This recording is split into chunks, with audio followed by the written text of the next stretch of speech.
السلام عليكم حبايبي، ازيكم؟ اخباركم ايه؟ يا رب تكونوا جميعا بخير. صلاه والسلام على سيدنا محمد واله وصحبه اجمعين. طبعا الطماطم الواحد مصدق انها رخصت شويه، فجبت كميه كده. وانا جبت قبل كده كميه وعملتها ايه، غسلتها وروقتها وضربتها في الخلاط وشلتها طازه كده، يعني شلتها زي ما هي. اما بقى الكميه دي رحت عاملاها صلصه، ماشي، عشان يبقى عندي الاتنين. وطبعا بعد ما انت بتجيب الطماطم طبعا بتغسليها، ولو في قطايه كده فيها حاجه مش كويسه بتشيليها بالسكينه، وبعد كده بتقطعيها كده جزئين او ثلاثه زي ما انت عايزه، تروحي حطها في حله وعلى النار هاديه، هتلاقيها ايه، القطه دي استوت. ماشي، بالخلاط بقى او بالهاند بلندر وتضربيها تنعميها خالص، وبعد كده بتخليها على نار هاديه خالص، وكل شويه تقلبيها عشان ما تشطش منك، تبقى طعمها اتغير، تبقى وحشه خلاص، لغايه ما تلاقيها اتسبكت خالص وكل الميه اللي كانت فيها راحت. انت بتزودهاش ميه في الاول، هي اصلا بتجيب ميتها. ماشي. بس بعد كده بتطفي عليها. انا حطيت لكل كنت عامله كل حله كده تقريبا فيها بتاع 5 كيلو 6 كيلو حاجه زي كده. حطيت لهم معلقه كبيره ملح، بس ما رضيتش ازود الملح علشان ما حدقش الطبيخ بعد كده. ماشي.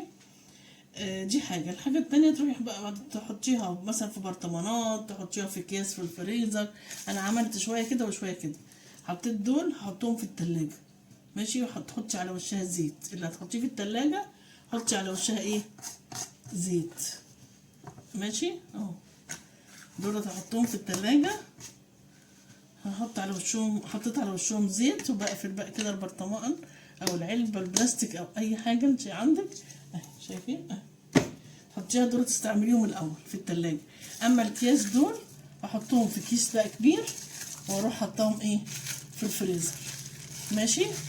عامله اكياس بعضها كبير وبعضها صغيره حسب الاكل اللي انت هتعمليه. محتاجه قوطه كتير خدي كيس كبير، محتاجه قوطه بسيطه دقه كشري بتاع تاخدي كيس اقل.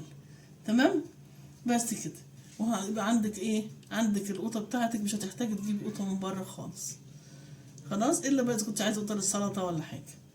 تمام. يبقى انا حطيت كده الصلصه هي خزنتها، ده يعني يعتبروا خزين رمضان، وان شاء الله هيقضيني بعد رمضان كمان، ده يعني ما شاء الله شويه كتير حلوين. عندي الصلصه اهي، ما اشتريتهاش من بره، وتقعد معاكي ولا يجرى لها اي حاجه طالما في الفريزر، ما يجرى لهاش اي حاجه يا جماعه، وما فصلتيش عنها الكهرباء. ماشي. وبرده قوطه اللي هي الفريش، برضو عاملاها انا غسلتها وضربتها في الخلاط وحطيتها زي ما هي كده في الفريزر، برضو في اكياس، ما حطيتهاش على النار خالص. بتقعد برضو عندي وبستعملها، مجربه الموضوع ده يعني عن تجربه، مجربهاش اي حاجه. بجيب الكيس اطلعه من الفريزر واروح حاطاه في الحل على طول، بيسيح هو بقى مع التقليه اللي انا بعملها او كده، بيبقى زي الفل. تمام. بس كده، هرجع لكم شويه كده وارجع لكم تاني عشان نعمل مع بعض النهارده كفته متغمر. كفته متغمر هعملها لكم بطريقه حلوه وهتعجبكم وهتعجب اولادكم، وابقى لهم. ماشي. يلا شويه وارجع لكم تاني. ايوه يا حبايبي، دلوقتي هنعمل مع بعض ايه، كفته متغمر. ده نص كيلو لحمه مفرومه. تمام. هنا حطيت بصلتين، وحطيت بتاع 5 فصوص توم كده. ماشي. هضربهم الاول لوحدهم، افرمهم الاول.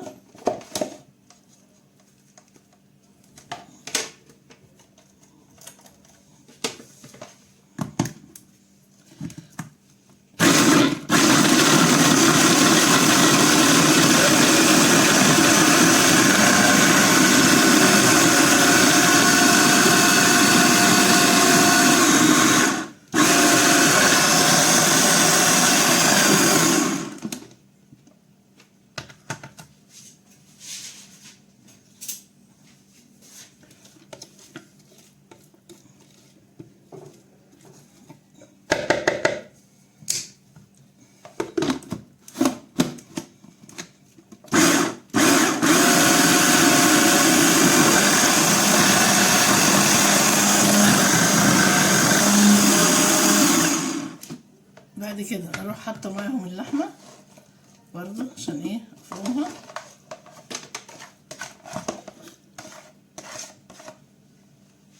ونحط التوابل، احط فلفل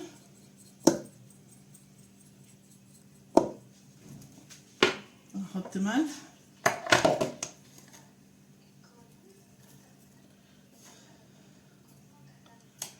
واحط بابريكا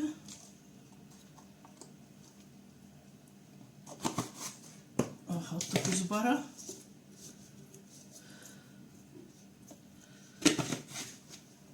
واحط ايه كمان حبهان ورق لورا مطحونين، حبهان ورق لورا مطحونين. انا بعمل حسابي في التتبيله كمان الرز اللي هحطه. هعطس بس هضرب كل ده كده ببعض.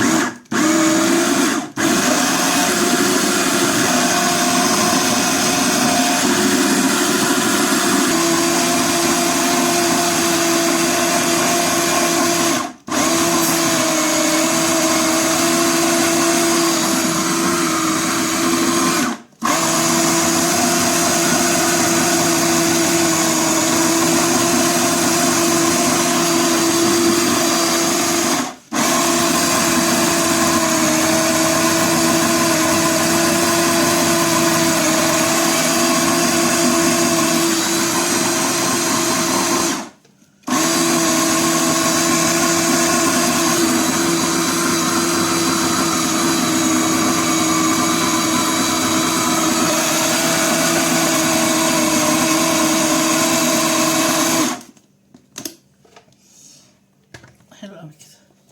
لازم نقعد نضرب في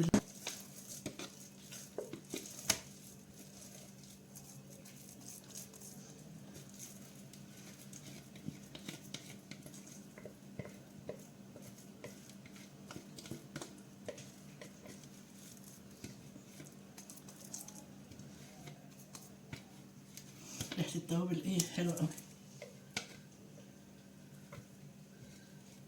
تمام كده.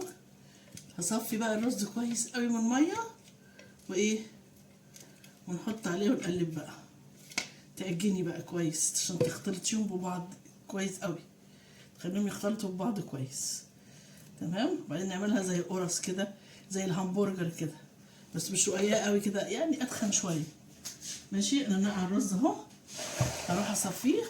تمام. وايه واحطه هنا وهعجنها كويس قوي وارجع لكم.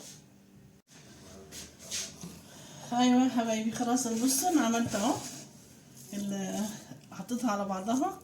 ماشي. وبتاخدي بقى زي ما انت عايزه بقى الحجم اللي انت عايزاه، يعني تشوفيه مناسب ليكي اعمليه. انت شايفاه حلو شايفين الرز صحيحه اهي.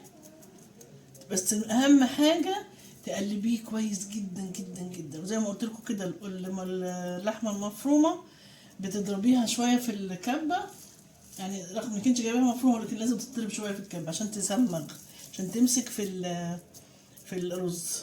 ماشي اهي. شايفين عامله ازاي؟ بس تعمليها بقى الحجم اللي انت عايزاه اهي، زي قطعه الهمبرجر الصغيره او قطعه الهمبرجر الكبيره، يعني زي ما انت عايزه اهي. اهي شايفين اهي. شايفه عامله ازاي؟ زي الفل.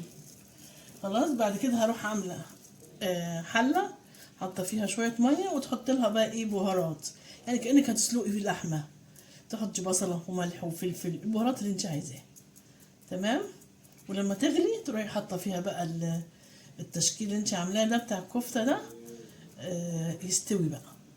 وما تبقيش معليه النار على الاخر بقى، ما تغلي ما تعليش النار على الاخر، خليها متوسطه كده عشان ايه ما تفكش منك تدهريش منك، يعني خليكي كده حذره شويه اهي. معناها ان شاء الله هي مش هتفك باذن الله. شايفين عامله ازاي؟ هي دي كفته متغمر يا جماعه. في ناس بيحطوا في الشوربه زي معلقه صلصه كده بيخلوها لونها احمر برضو، لكن لا انا بحبها الشوربه بتاعتها بيضه وتبقى حلوه قوي، تبقى طعمها جميل جدا. الشوربه لما تكون بيضه تبقى حلوه قوي اهو. شايفين الحجم اللي انت عايزاه بقى، اللي انت شايفاه مناسب ليكي اعمليه. ماشي اهو.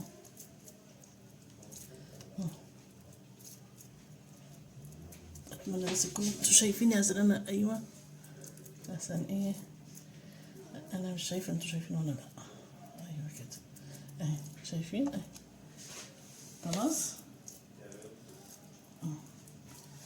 الرز سليم اهي، الرز سليم تمام. متقلقوش من اي حاجه خالص اهي كده.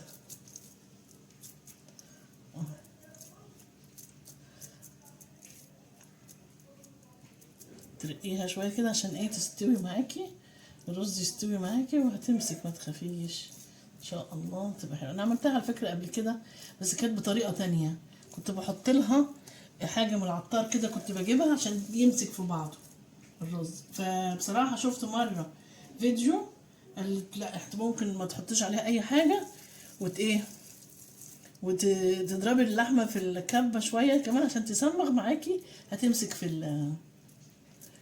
في الرزايه بس. فاصبحت سهله، ما بنحتاجش بقى. كنا بنجيب حاجه اسمها قطرون من عند العطار، والقطرون ده بيبقى نادر جدا، يعني ممكن تلاقيه وممكن ما تلاقيهوش، مش عند اي عطار يعني تلاقيه ماشي.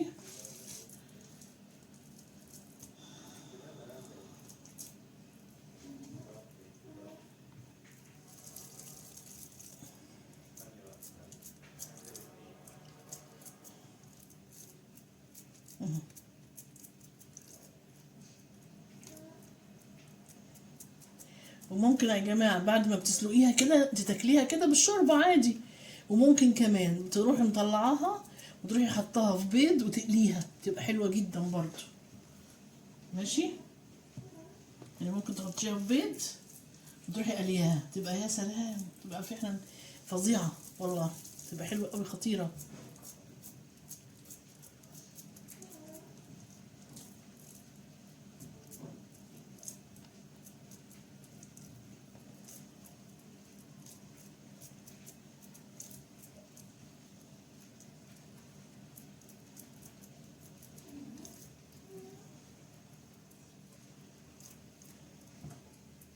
اهي شايفين عاملة ازاي تحفة.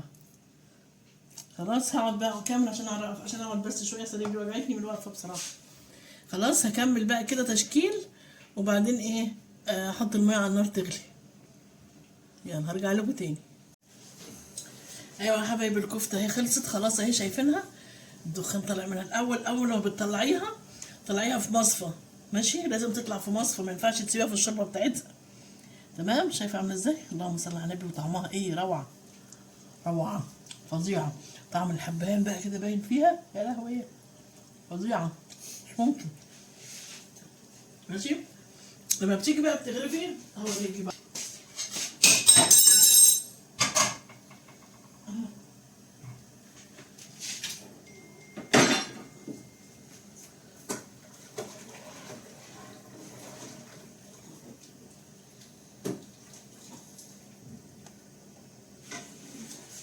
اهي يا جماعه شايفين اهي. انا عايزه بس اوريهم بقى الطبق بالشوربه كده تمام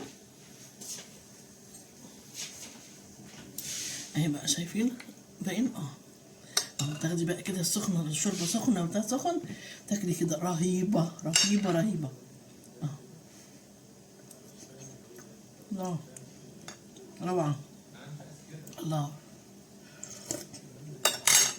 بصوا بقى دي بالشوربه ماشي.